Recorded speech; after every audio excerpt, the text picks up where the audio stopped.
Hello everyone, welcome back to learning clue. So आज हम पढ़ने वाले हैं माइक्रो इकोनॉमिक्स का chapter one number one, which is circular flow of income. काफी छोटा सा चैप्टर है और काफी ही इंटरेस्टिंग है, बहुत बेसिक। ठीक है, तो चलो स्टार्ट करते हैं। एक बार टॉपिक से गो थ्रू कर लेते हैं जो हम इस चैप्टर में पढ़ने वाले हैं। तो ओवरऑल 5 टॉपिक हैं। पहला हम इंट्रोडक्शन देखेंगे कि मैक्रो इकोनॉमिक्स होती क्या है। फिर हम पढ़ेंगे सर्कुलर फ्लो ऑफ इनकम, कि इनकम कैसे फ्लो होती है, इनकम कैसे जनरेट होती है, क्या साइकिल रहता है। फिर हम दो कॉन्सेप्ट के बारे में पढ़ेंगे, स्टॉक एंड फ्लो कॉन्सेप्ट। ठीक है। Then type of circular flow कितने टाइप के होते हैं और हमारी इकोनॉमी में फिर कैसा सर्कुलर फ्लो चलता है। ये 5 चीजें हम इस चैप्टर में पढ़ने वाले हैं। तो चलो फटाफट से स्टार्ट करते हैं। अच्छा, इससे पहले आपने पढ़ी होगी माइक्रो इकोनॉमिक्स। ठीक है। तो और अब आपके पास आ गई है मैक्रो इकोनॉमिक्स। तो एक बेसिक डिफरेंस चलो हम बाद में करते हैं, पहले हम देखते हैं कि मैक्रो इकोनॉमिक्स एक्चुअली है क्या। तो देखो क्या लिखता है। Part of economy, macroeconomics is a part of economy which deal with behaviour of aggregate of economy as a whole. अब ये एग्रीगेट मतलब कि सारी चीजें मिलाकर, सब चीजों का सम टोटल। ठीक है, समझ रहे हो। तो मैक्रो इकोनॉमिक्स में हम हर चीज पढ़ते हैं, जैसे माइक्रो में हम एक यूनिट के बारे में पढ़ते थे, एक प्रोडक्ट के बारे में, एक कॉमोडिटी के बारे में, उस कॉमोडिटी की डिमांड, उस कॉमोडिटी की सप्लाई। पर मैक्रो इकोनॉमिक्स में हम सारी कॉमोडिटीज की डिमांड, सारी कॉमोडिटीज की सप्लाई, समझ रहे हो, सारी कॉमोडिटीज, सारे गुड्स एंड सर्विसेज के बारे में पढ़ने वाला। तो एग्रीगेट वर्ड यही आ जाता है। एग्रीगेट मतलब कि sum total of all the things. ठीक है, हम इसमें जैसे इन्फ्लेशन के बारे में जानेंगे, अनएम्प्लॉयमेंट लेवल बताता है ये हमें, पॉवर्टी बताता है ये हमें, इनकम बताता है, ये सारी चीजें। ठीक है। तो एक बार एक और चीज देख लो पहले। एक होती है डिमांड, जो हमने माइक्रो इकोनॉमिक्स में पढ़ी है। ठीक है, ये हमने पढ़ी है माइक्रो इकोनॉमिक्स में। डिमांड मतलब भी किसी भी एक सिंगल कॉमोडिटी की, एक इंडिविजुअल कॉमोडिटी की डिमांड। ठीक है, demand for an individual commodity.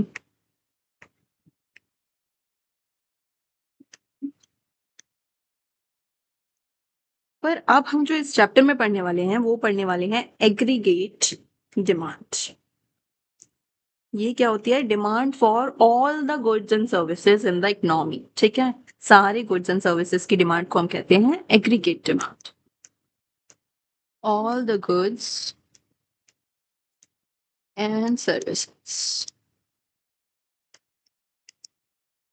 तो बेसिकली ये चीज हम पढ़ते थे माइक्रो में, और ये अब हम पढ़ेंगे मैक्रो। ओके। तो अब एक बार ये और चीज देख लो कि हमें माइक्रो से मैक्रो पे, मतलब मैक्रो इकोनॉमिक्स पढ़ने की जरूरत क्या पड़ी। यही है, सबका आंसर यही है। क्योंकि माइक्रो इकोनॉमिक्स में हम इंडिविजुअल कॉमोडिटी के बारे में पढ़ते थे, एक चीज के बारे में पढ़ते थे।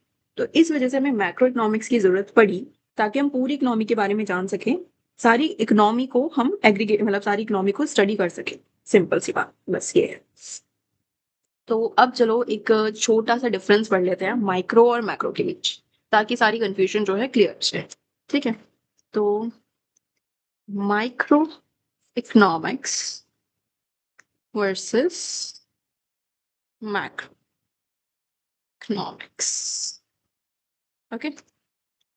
तो सबसे पहले तो मैं आपको बताती हूँ इनका दूसरा नाम, इसको और क्या कहते हैं। माइक्रो इकोनॉमिक्स को हम एक कहते हैं प्राइस थ्योरी।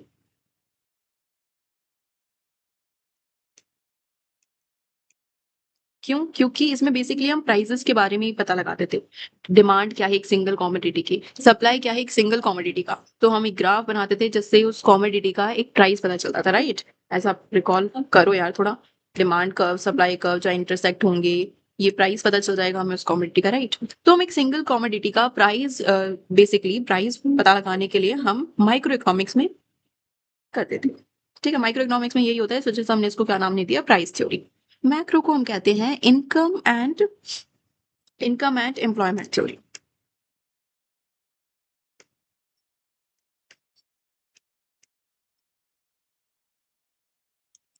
थ्योरी, ठीक है। क्योंकि ये नेशनल इनकम के बारे में हमें नॉलेज प्रोवाइड करती है, एम्प्लॉयमेंट लेवल क्या चल रहा है, अनएम्प्लॉयमेंट लेवल क्या चल रहा है, उन सब के बारे में हमें इन्फॉर्मेशन प्रोवाइड करती है। तो अब माइक्रो इकोनॉमिक्स हमें पता है क्या है, ये इंडिविजुअल यूनिट्स को स्टडी करता है। ठीक है, और ये एग्रीगेटेड यूनिट्स को, एग्रीगेटेड यूनिट्स मतलब कि सारी यूनिट्स को, सब यूनिट्स को मिला। ठीक है, पहला पॉइंट ये हो गया। दूसरा पॉइंट, इसके टूल्स देखिए तो इसके टूल्स है नॉर्मल डिमांड एंड सप्लाई, पर इसके टूल है एग्रीगेट डिमांड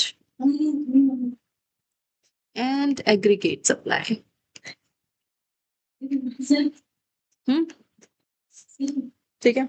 इसका एम क्या होता है? प्राइस डिटरमाइन करना,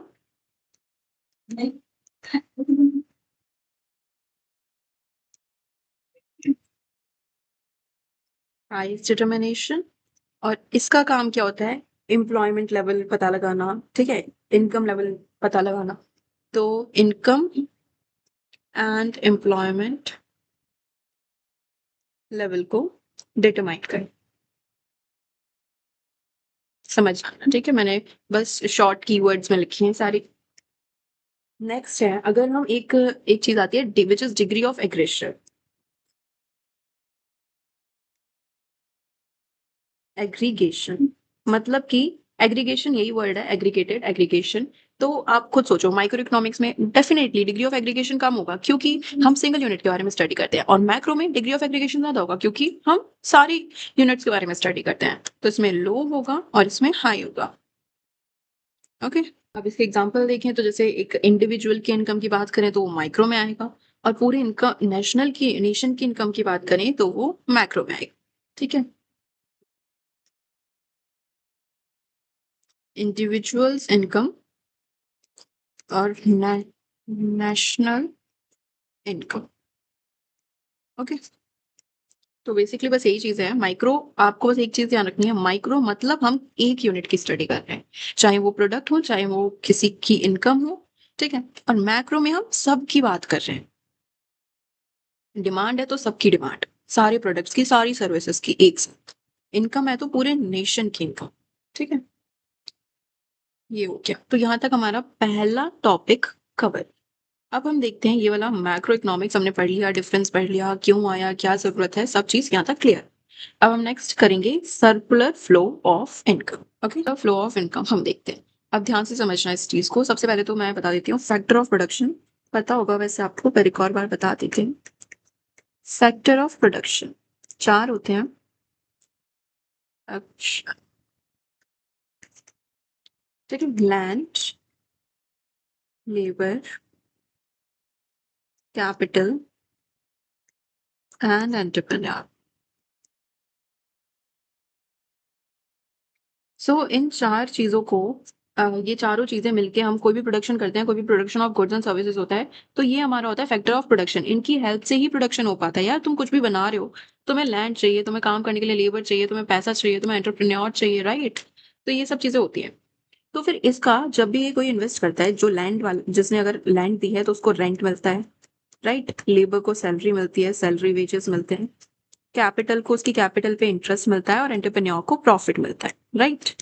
ये सारी चीजें अब समझ गए। ये सारे इन्वेस्ट करते हैं और ये सारे इनको मनी फॉर्म में रिटर्न्स मिलते हैं। ठीक है, अब चलो स्टार्ट करते हैं। ध्यान से समझना जो मैं आगे बताती हूँ। अब ध्यान से समझना, ठीक है? सब अब इसमें ना चलो दो चीजें समझते हैं। सबसे पहला एक लेते हैं हाउस होल्ड्स। हाउस होल्ड मतलब जो घर में रहते हैं, ठीक है, वो क्या करते हैं? कमाने जाते हैं, कमा के लाते हैं, और फिर वो अपना जो भी पैसे है वो खाने पे खर्च कर देते हैं। ठीक है, और एक है फर्म। फर्म क्या है? जो प्रोडक्ट बना रही है, बेच रही है। ठीक है, अब फर्म प्रोडक्ट बनाएगी कैसे? उसको ये चाहिए ना, फैक्टर ऑफ प्रोडक्शन चाहिए, उसको लेबर चाहिए। तो ये लेबर कहाँ से लेगी? तो इसके इसमें क्या एक्सेप्शंस हैं वो देखो, कि जो भी लेबर है वो सारी हाउस होल्ड वाली फर्म के पास ही जा रही है काम करने, फर्स्ट एक्सेप्शन। सेकेंड, फर्म जो भी प्रोड्यूस कर रही है वो सब इन्हीं को सेल कर रही है, यही खरीद रहे हैं। ठीक है, ये लिख देती हूँ assumptions।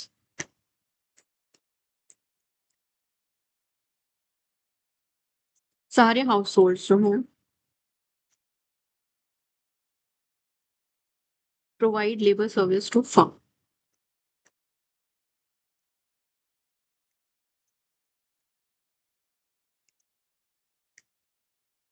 ठीक है, first. Second, firm sell its entire production to households। ठीक है, ये 2 चीज़ें याद रखना। अब देखो हाउस होल्ड जा रहे हैं फर्म के पास अपनी लेबर सर्विस प्रोवाइड कर रहे हैं।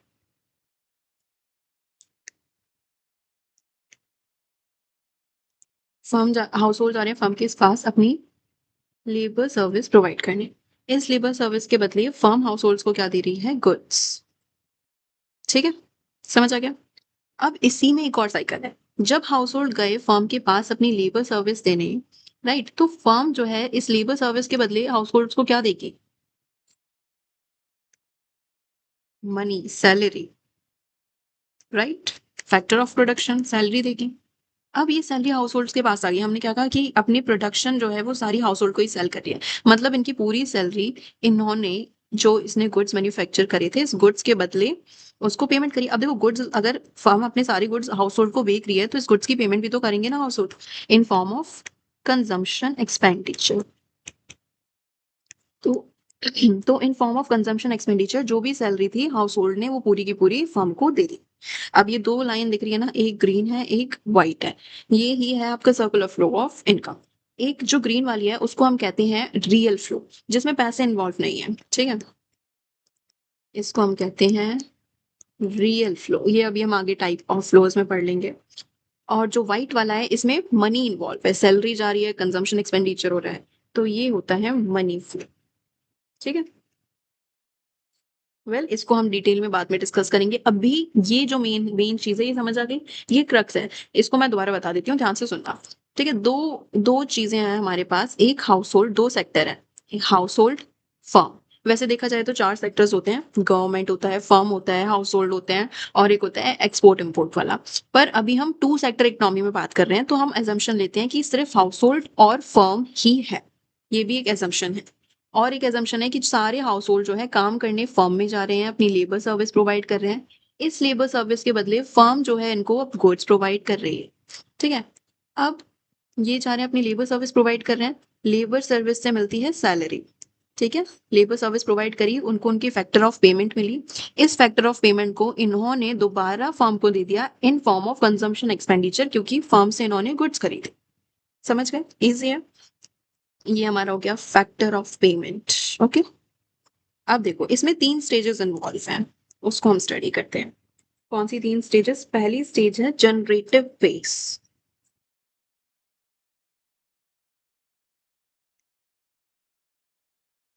ठीक है? इसमें क्या होता है, जो फर्म गुड्स प्रोड्यूस करती है, सर्विसेज प्रोड्यूस करती है, इसकी हेल्प से जब फर्म प्रोड्यूस कर रही है उसी को कहते हैं जनरेटिव फेज। जनरेटिव नाम से ही पता चल रहा है कुछ चीज जनरेट हो रही है। तो हाउस होल्ड की हेल्प से फर्म प्रोड्यूस करते हैं गुड्स एंड सर्विसेज, उसी को कहते हैं जनरेटिव फेज। इस फेज में क्या होता है? Firm produce goods and services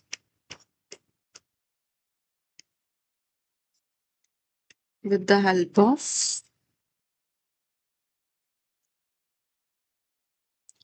factor service। Factor service यानी कि ये फर्स्ट फेज समझ आ गया। Second phase is distributive phase.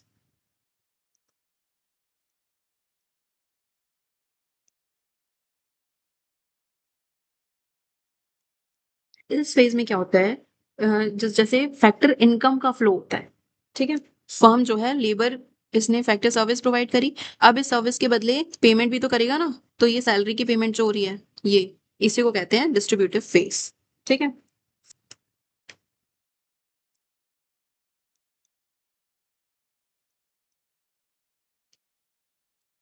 From firm to household. ठीक है? थर्ड फेज है deposition phase, disposition sorry.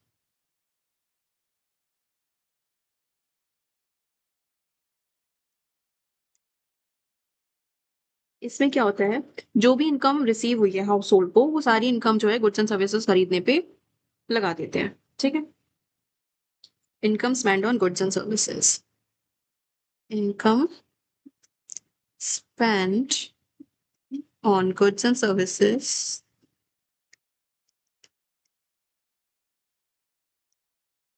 Bye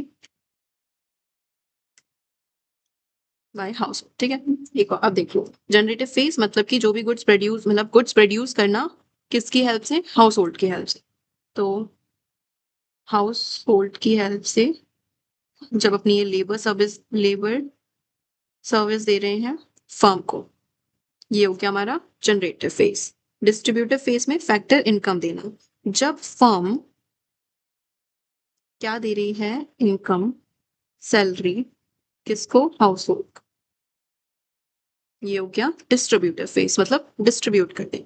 deposition phase, जब हाउस होल्ड्स इसी सैलरी को एज कंजम्पशन एक्सपेंडिचर दोबारा फर्म को दे रहे हैं, this is called deposition phase. ठीक है, तो साइकिल समझ में आई। सबसे पहले हाउस होल्ड ने दिया फर्म को लेबर सर्विस, फर्म ने दिया फिर हाउस होल्ड को पेमेंट, फिर दोबारा हाउस होल्ड ने फर्म को दे दिया as form of consumption expenditure.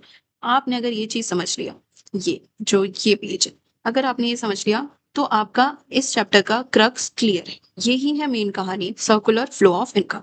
इसमें आपको टाइप्स दे देंगे आगे, रियल और मनी फ्लो, जो हम आगे पढ़ लेंगे अभी। ठीक है, मेन चीज ये है, you should be clear on this aspect, this is very. तो नेक्स्ट देखते हैं। ओके, ये समझ आ गया। अब हम पढ़ते हैं दो कॉन्सेप्ट्स, फिर हम जाएंगे टाइप्स ऑफ फ्लो, या फिर पहले टाइप्स ऑफ फ्लो ही पढ़ लेते हैं क्योंकि फिर एक साथ खत्म हो जाएगा। नहीं, टाइप्स ऑफ फ्लो देखते हैं, जो भी मैंने आपको बताया, एक रियल और मनी फ्लो, इनके बारे में डिस्कस करते हैं। सो इन टाइप ऑफ सर्कुलर फ्लो की बात करें तो इसमें दो तरीके के फ्लो होते हैं। एक तो होता है हमारा फिजिकल फ्लो, जिसको हम कहते हैं रियल फ्लो। ठीक है, और एक हमारा होता है मनी फ्लो।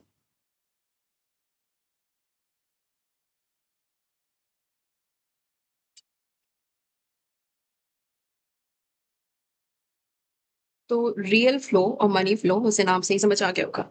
रियल फ्लो में क्या होता है, फिजिकल फ्लो भी कहते हैं इसको हम, तो समझ रहे हो, फिजिकली गुड्स का ट्रांसफर और लेबर सर्विस का ट्रांसफर। ठीक है, यहाँ लिख दो फिजिकल फ्लो। जैसे कि मैं यहाँ बना देती हूँ डायग्राम, ये है हाउस होल्ड और ये है फर्म। तो हाउस होल्ड जो अपनी सर्विस दे रहे हैं, labour service, factor service, factor service दे रहे हैं विच इज लेबर। ठीक है, और इन रिटर्न इनको जो गुड्स मिल रही है, फैक्टर सर्विस एंड गुड्स। ठीक है, तो बेसिकली रियल फ्लो में क्या आता है, goods and services.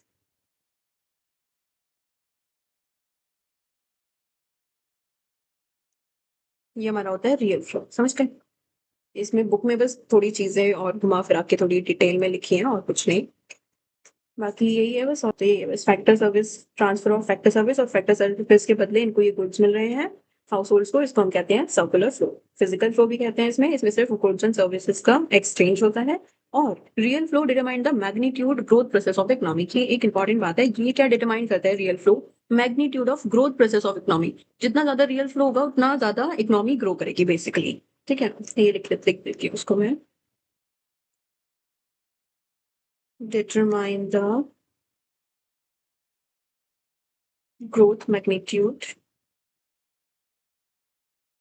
of determine the matrix।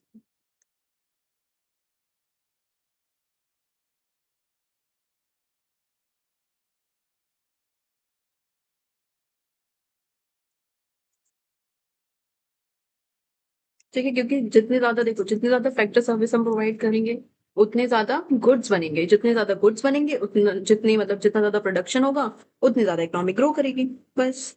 अब मनी फ्लो को देखते हैं, मनी फ्लो में क्या है। मनी फ्लो में जी ऐसा है, जैसे ये हाउस होल्ड है, समझ ही आ रहा है मनी का फ्लो, बस।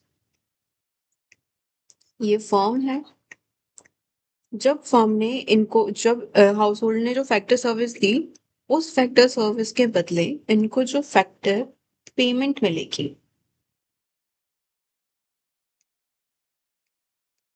विच इज सैलरी,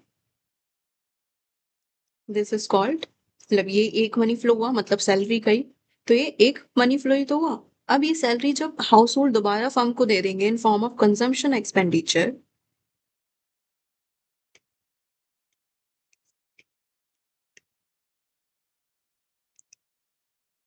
ठीक है, गुड्स खरीदने के लिए, कुछ भी खरीदने के लिए कंजम्पशन एक्सपेंडिचर की फॉर्म में ये पैसा दोबारा मनी फर्म के पास चला जाएगा, तो फिर ये हमारा हो जाएगा मनी फ्लो। बस इसमें मनी का ट्रांसफर है, दैट्स ऑल, सिर्फ मनी का ट्रांसफर, और इसमें गुड्स एंड सर्विसेज का ट्रांसफर, ठीक है, ट्रांजेक्शन हो रही है, मनी हो रहा है, बस और कुछ भी नहीं। ठीक है, बहुत ही सिंपल है। तो ये करता है गुड्स एंड सर्विसेज का फ्लो, और ये करता है मनी का फ्लो, ठीक है। इसमें गुड्स एंड सर्विसेज एक्सचेंज होते हैं, इसमें मनी एक्सचेंज होता है, और इसको हम फिजिकल फ्लो कहते हैं। इसको हम क्या कहते हैं, इसको हम कहते हैं नॉमिनल फ्लो, ठीक है, समझ आ गया? बस ये इतना ही है और कुछ नहीं इसमें खास। अब देखते हैं हमारा नेक्स्ट क्या है। हमारे यहाँ टॉपिक खत्म हो गए ये वाले, और इससे पहले हमने वो पढ़ लिया। अब हम इसको खत्म करते हैं, स्टॉक और फ्लो कॉन्सेप्ट को हम एंड में कवर करेंगे, क्योंकि एक सीरीज में चल रहा है ना, तो इसको चलने दो अभी। अब हम पढ़ेंगे circular flow in simple economy. अब मैं बताती हूँ सिंपल क्या, कॉम्प्लेक्स क्या क्या है। So circular flow in simple economy. Simple economy मतलब कि two sector economy. Two sector economy से क्या मतलब है यार? ये टू सेक्टर क्या, थ्री सेक्टर क्या, फोर सेक्टर? देखो यार, जो हमारी इकोनॉमी होती है ना, उसमें चार सेक्टर होते हैं बेसिकली। कौन कौन से? एक होता है गवर्नमेंट सेक्टर, एक होता है हाउस होल्ड सेक्टर, एक होती है फर्म्स, एक होता है export, net export. Net export में एक्सपोर्ट्स माइनस इंपोर्ट वाली जो चीज होती है, ठीक है। खैर ये चीजें आप बाद में पढ़ोगे, बेसिकली अभी इतना जानो कि ये चार चार चीजें होती हैं। पर एक सिंपल इकोनॉमी में हम ये एज्यूम करते हैं कि सिर्फ ये दो सेक्टर्स हैं, गवर्नमेंट और नेट एक्सपोर्ट नहीं है, ऐसा हम एज्यूम करते हैं, ठीक है। वो एजम्पशंस जो मैंने स्टार्टिंग में बताई थी ना, वो टू सेक्टर की ही थी, वो अब इसमें ही बतानी थी, पर कोई नहीं, मैंने पहले बता दी। वो क्या बोलता है कि हाउस होल्ड जो है ना, वो ओनर है फैक्टर ऑफ प्रोडक्शन के, और कंज्यूमर है गुड्स एंड सर्विसेज सर्विसेज के। दोबारा सुनो क्या बोल रही हूँ। जो ये हाउस होल्ड है, ये क्या है? Owner of factor of production. Factor of production बताए थे मैंने, लैंड, लेबर, कैपिटल, एंटरप्रेन्योर। मतलब ये सारी चीजें हाउस होल्ड प्रोवाइड करते हैं, समझ गए? लैंड हो, लेबर हो, कैपिटल हो, एंटरप्रेन्योर हो, ये सारी चीजें क्या प्रोवाइड करते हैं? कौन प्रोवाइड करते हैं? हाउस होल्ड ही प्रोवाइड करते हैं। तो सबसे पहला पॉइंट ये है, owner of factor of production, okay. First, second, ये है consumer of goods and services. Firms जो भी प्रोड्यूस कर रही हैं, वो सबको कौन कंज्यूम कर रहा है? हाउस होल्ड कंज्यूम कर रहे हैं। तो ये है consumer of goods and services, ठीक है। तो इसके ना कुछ assumptions हैं, बेसिकली जो मैंने पहले बताई थी, अब बताइए यही है, मैं बता देती हूँ आपको एक बार। ये रही, ये पांच assumptions हैं, एक बार देख लेते हैं क्या है। देखो, दो सेक्टर, टू सेक्टर में, मतलब there is only two sector in the economy, households and firms, ठीक है। हाउस होल्ड सेक्टर जो है अपनी फैक्टर और सर्विस देता है फर्म को, और फर्म सिर्फ अपनी फैक्टर ऑफ सर्विस लेती है हाउस होल्ड से, ठीक है। ये थोड़ा इसको सही कर देते हैं।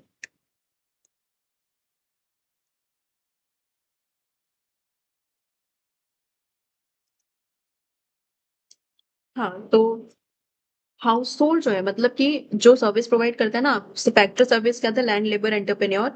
ये हाउस होल्ड ही प्रोवाइड करती है फर्म को, ठीक है। और फर्म सिर्फ हाउस होल्ड से ही लेती है, ठीक है। दो ही सेक्टर है तो यही करेंगे।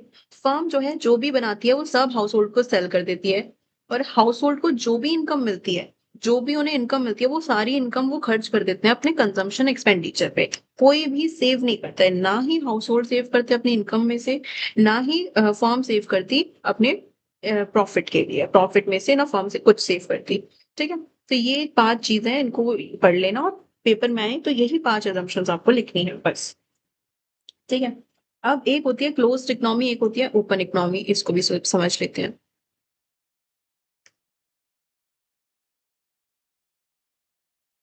देखो, क्लोज्ड इकोनॉमी वो इकोनॉमी होती है, जैसे मैंने आपको ये एक दो तीन चार सेक्टर बताए, in foreign, rest of the world, ये मतलब कि बाहर के देशों से जो भी हम एक्सपोर्ट इंपोर्ट कर रहे हैं वो चीज आ जाती है। तो एक क्लोज्ड इकोनॉमी वो इकोनॉमी होती है जिसका कोई भी बाहर के देशों से कोई भी रिलेशन नहीं होता, ठीक है। वो ना एक्सपोर्ट इम्पोर्ट कुछ भी नहीं करती है। तो कोई इकोनॉमिक रिलेशन नहीं है बाहर के देशों से, रेस्ट ऑफ द वर्ल्ड के साथ। No economic relation with rest of the world, ठीक है, समझ लेना। और एक ओपन इकोनॉमी में समझ ही गए होगे, जो एक्सपोर्ट इम्पोर्ट करती है, जिसका रिलेशन रहता है रेस्ट ऑफ द वर्ल्ड के साथ, ठीक है।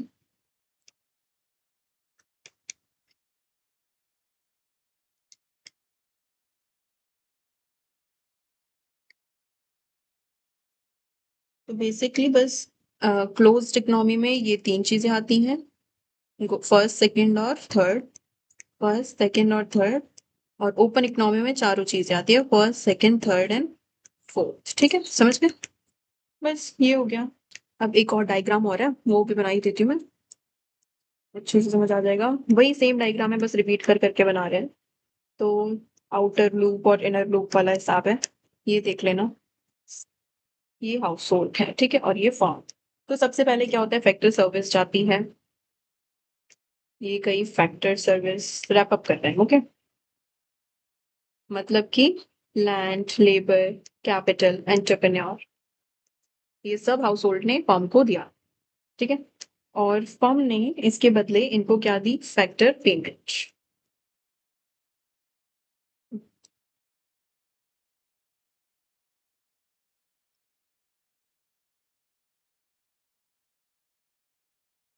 फैक्टर पेमेंट में क्या जाता है, salary, rent, interest and profit, जो भी था, ठीक है। अब हम्म, ये हो गया, इनके पास पेमेंट थी हाउस होल्ड्स के पास। अब हाउस होल्ड ने क्या करा, इसी पेमेंट को किस पे खर्च कर दिया, कंजम्पशन एक्सपेंडिचर पे। मतलब कि यही जो इनको सैलरी वैलरी जो भी मिली है, इनसे इन्होंने पूरी की पूरी सैलरी अपने कंजम्पशन एक्सपेंडिचर पे लगा दी, ठीक। कंजम्पशन एक्सपेंडिचर करा तो उसके बदले इनको क्या मिले, खाने के लिए गुड्स, खाने के लिए या किसी भी जो भी गुड्स है, इस एक्सपेंडिचर के बदले इनको गुड्स मिले, राइट।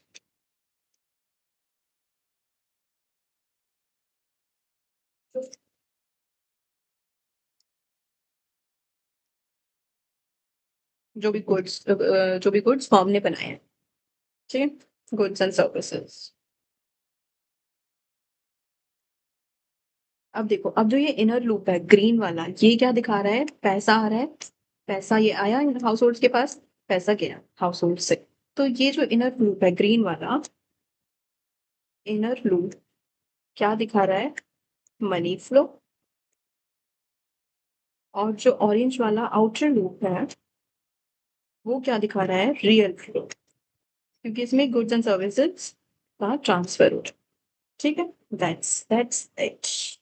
देखो, अब हमने क्या सीखा कि जो प्रोडक्शन होती है, प्रोडक्शन होता है, प्रोडक्शन से क्या होता है, प्रोडक्शन से फैक्टर ऑफ इनकम, मतलब प्रोडक्शन से इनकम जनरेट होती है, और इनकम कन्वर्ट हो जाती है एक्सपेंडिचर में, ठीक है। प्रोडक्शन हुआ, फिर हाउस होल्ड के पास इनकम आई, फिर हाउस होल्ड ने उस अपनी इनकम को कंजम्पशन के लिए खर्च कर दिया, ठीक है। और ना देखो, ये जो इनकम का फ्लो है ना, ये हमेशा कॉन्टिन्यूस रहता है,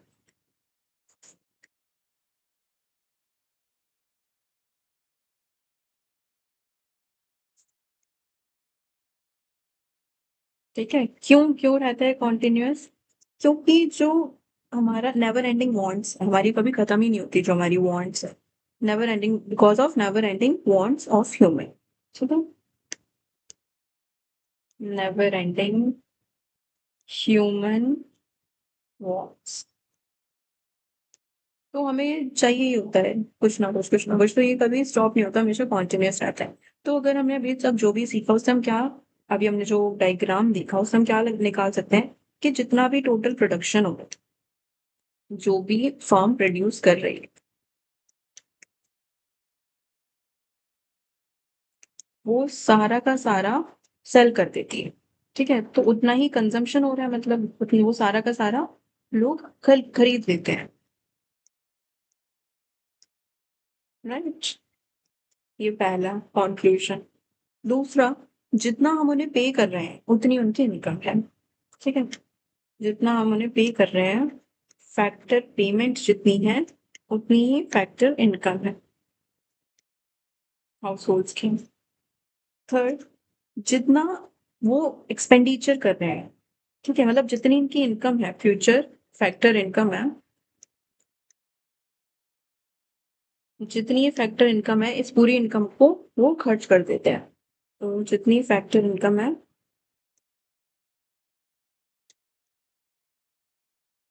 उतना क्या है, कंजम्पशन एक्सपेंडिचर, राइट। जितना रियल फ्लो है उतना क्या है, मनी फ्लो।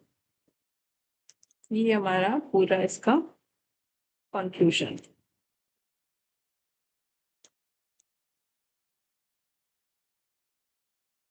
अभी क्लास टॉपिक और देख लेते हैं, हमारा stock concept, stock and flow concept.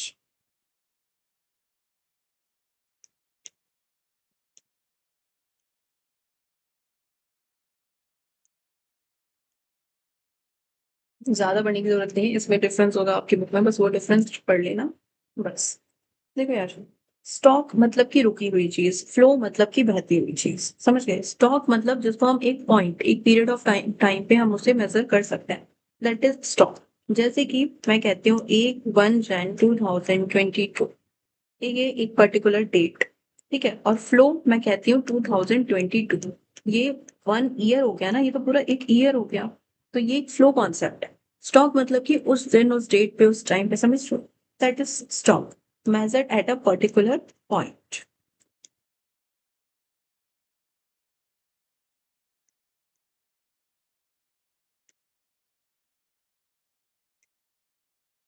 ठीक है, ये क्या होता है, measure over a period of time,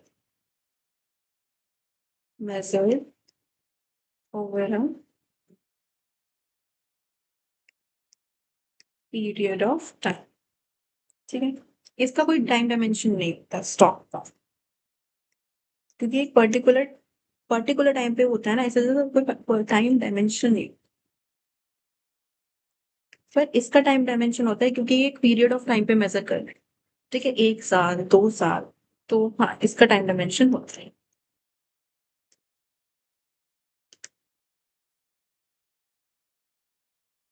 ठीक है, ये रुका हुआ कॉन्सेप्ट है। स्टॉक मतलब कि रुका हुआ, रुके हुए को हम कहेंगे स्टैटिक कॉन्सेप्ट। और ये फ्लो बहता हुआ है तो इसको हम कहते हैं डायनामिक कॉन्सेप्ट। अब एग्जांपल है, जैसे कि इंडिया की पॉपुलेशन, एक एक डेट दे दी मैंने, 31/3/18, ठीक है, इस टाइम पे इंडिया की पॉपुलेशन क्या थी, total number of Maruti cars in Delhi कितनी है आज के टाइम पे, आज अभी, मनी सप्लाई, ठीक है, ये सब चीजें क्या है, ये स्टॉक कॉन्सेप्ट में आती है। नेशनल वेल्थ, अब ये चीज देखने वाली है, नेशनल वेल्थ स्टॉक में आती है, और नेशनल इनकम फ्लो में आती है। क्यों, बताऊं क्या अभी। देखो, क्वांटिटी ऑफ व्हीट स्टोर, ठीक है, कि तुमने कितने गेहूं स्टोर करे हैं, उगाए या नहीं, स्टोर करे, तो ये हमारा स्टॉक में आता है। ठीक है,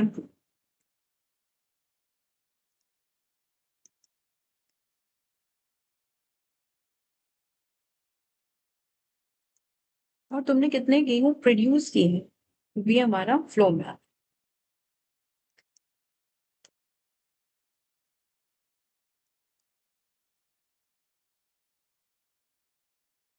ध्यान से समझना। देखो, स्टॉक है तो स्टॉक में क्या रहेगा कि at that point of time, कि आज, अभी, उस दिन, उस टाइम पर, ठीक है। नेशनल वेल्थ की बात करते हैं, तो वेल्थ का क्या मतलब होता है, total assets of the country. Assets मतलब लैंड है, बिल्डिंग्स है, ठीक है, तो हम ये कहेंगे कि इस दिन, कोई एक पर्टिकुलर डेट पे इंडिया के एसेट्स कितने थे टोटल, तो इसको मेजर कर सकते हैं, राइट। आज क्या थे, क्या पता कल अगर मैं कहूँ तो और हो जाए।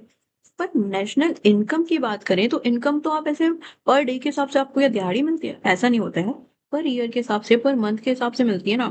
फ्लो में हम यही तो देखते हैं, क्या देखते हैं, flow is as per month, per year, तो इनकम आपको ईयरली मिलती है। अगर मैं कहूँ कि आज आपकी इनकम क्या है, आज के दिन, बता पाओगे? पर अगर मैं आपसे पूछूँ आज के दिन आपकी वेल्थ कितनी है, आपके पास एसेट्स कितने हैं, तो आप इसका आंसर दे सकते हो। पर आज के दिन आपकी इनकम कितनी है, क्या पता आपको अगले महीने मिलने वाली हो या आने वाले पूरे आपको ईयरली मिलती है इनकम पर ईयर के बेसिस पे एक साथ। तो आप एक दिन मतलब at that particular point of time अपनी इनकम नहीं बता सकते पर अपनी वेल्थ बता सकते हो। ठीक है, ये एक बहुत इंपॉर्टेंट डाउट होता है और बहुत बच्चे बहुत कंफ्यूज होते हैं, तो मैंने बता दिया। आप समझ आ गया हो। Quantity of wheat store in stock concept. Suppose मैंने कहा कि 1 सितंबर को मेरे गोडाउन में इतने व्हीट रखे थे, इस दिन इतने व्हीट रखे थे, that a particular point of time. पर अगर व्हीट प्रोड्यूस की बात करें तो हम कहेंगे कि हमने इस साल इतने व्हीट प्रोड्यूस करे। वो ईयरली कॉन्सेप्ट होता है, एक दिन में थोड़ी। कोई ये थोड़ा ना कहता कि आज के दिन तुमने कितने व्हीट प्रोड्यूस करे बताओ। आज के दिन में, अरे एक दिन में थोड़ी हो जाते हैं यार व्हीट प्रोड्यूस। ठीक है, तो it's a period of time. जहां पे भी पीरियड ऑफ टाइम आ जाए ना, भले पर मंथ हो, पर ईयर हो, पर वीक भी हो, तो वो आपका फ्लो कॉन्सेप्ट में काउंट होता है। ठीक है, समझ आ गया? अच्छा, इसका एक शॉर्टकट है। देखो, अगर आपका कोई भी क्वेश्चन आंसर करना है, how much at this moment, उस टाइम पे कितना, ठीक है, तो वो स्टॉक, अगर ये आंसर करता है कोई भी क्वेश्चन, जैसे नेशनल वेल्थ की बात ले लें, तो कोई भी एक डेट ले लो कि 1 सितंबर को कितनी, तो हम क्या इसका आंसर दे सकते हैं? जी हाँ, दे सकते हैं। ठीक है, तो ये क्या हो जाएगा? स्टॉक। ये ट्रिक है, ध्यान रखना। How much at this moment, कोई भी डेट ले लो, कोई भी एक टाइम। ठीक है, ये। और फ्लो कॉन्सेप्ट की बात करें तो how much during this time.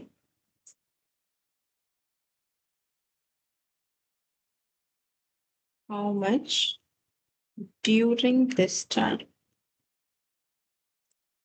अगर अगर आपका जो क्वेश्चन है वो इसका आंसर दे रहा है तो वो फ्लो कॉन्सेप्ट है, और इसका आंसर दे पा रहा है तो वो स्टॉक है।